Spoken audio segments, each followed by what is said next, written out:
Now to the sweeping police reform that is the law now in New York State, taking effect a little more than 2 weeks after the death of George Floyd. CBS 2's Andrea Grymes reports on the historic change. Congratulations, the bills are signed. A round of applause for what Governor Cuomo calls the most aggressive police reform bills in the nation, now law in New York State.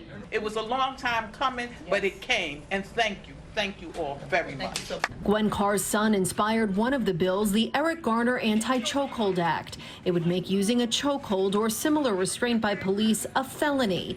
Another bill requires all New York State police to wear body cameras. These just a few of nearly a dozen pieces of legislation fast-tracked in the state legislature, following the nationwide protest over the death of George Floyd in Minneapolis. Senate Majority Leader Andrea Cousins and Assembly Speaker Carl Hastie, both Democrat and both African-American, say now was finally the time to make this happen. We are at a moment of reckoning, there's no question about it. And I am just so thankful that I have a historic role at this moment. Growing up, when you heard the stories of Anthony Baez and Sean Bell and Eric Garner, as a black man, I felt, that could be me. Part of these new laws includes a repeal of what's known as 50A. That means police disciplinary records can now be made public, including, Hastie says, complaints against officers that have not been substantiated. Earlier this week, the police unions denounced Floyd's killing but spoke out against these swift reforms.